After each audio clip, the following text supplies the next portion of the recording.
You can't prove to somebody that they're wrong when they don't feel like they're wrong. And that's the bottom line with all aspects of life. You can't really do that, because if somebody doesn't want to believe they're wrong, or somebody doesn't want to feel like they're wrong, somebody doesn't want to go to those levels and try to understand, there's nothing you can do. So the idea is like you can't change people. They have to be able to change themselves, but they can only change themselves when they come to a realization that who they are is probably the one that's struggling. Not necessarily what they're doing. What they're doing is a reflection of who they are. You could look at like what one does, and you can see, look at their behavior, look at people's actions, look how they talk, look at how they function. That's a reflection of who they are. So it's like there's an equal connection.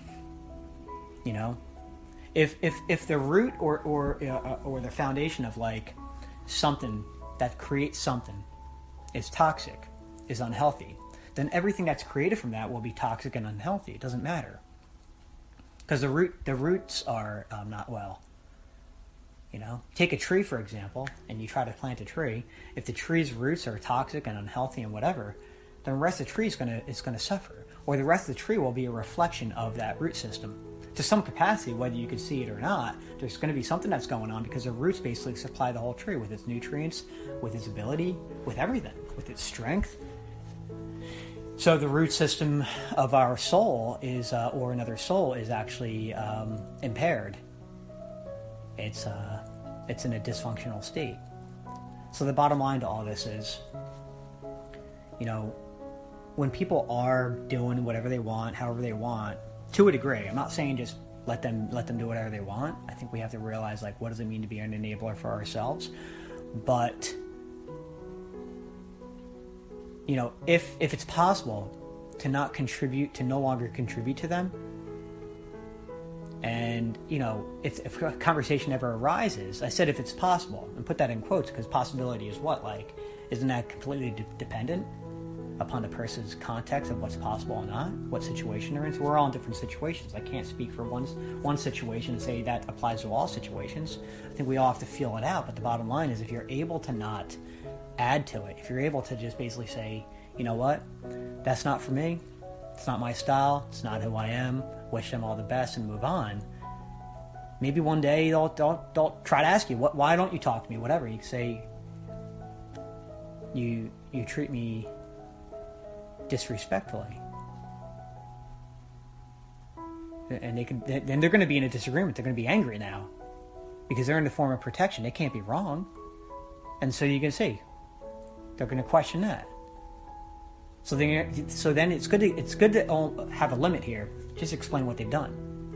Maybe you could say specifically, you talk back, you talk down to me, you're loud and angry towards me, and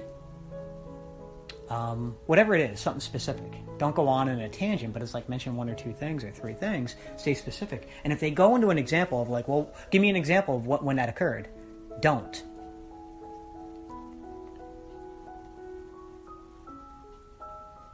So that person has to come to some kind of realization. Number one, it's either that you're telling the truth or you're not. Here's the thing, if they really cared, they take time to figure it out. But they don't really care. They just want your attention. They just want you to, you know, give them an opportunity to take advantage of you once again. Whether they realize it or not, that's all you are. That's all you ever will be, until they could actually work on themselves. If they can never work on themselves, you're just going to go back to a dysfunctional relationship. So the idea is like, I told you, I'm not going to explain anything further. If you want to think about that and explore that on your own, then go ahead and think about it and explore it on your own, but this is over. That's it. But we'll find ourselves trapped because we start to feel like we're going to be the insignificant one, because we have our own issues.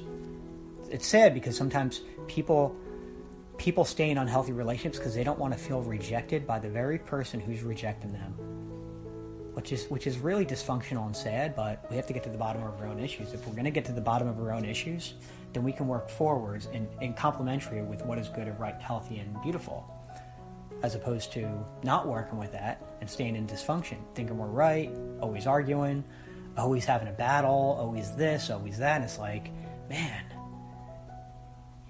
this is your life? So in a way you can choose how to have your life, but you can't really choose how to have your life if you never get to the bottom of your core things you've never really worked on. And that's going to really set you free. That's going to really set you on a path of true happiness.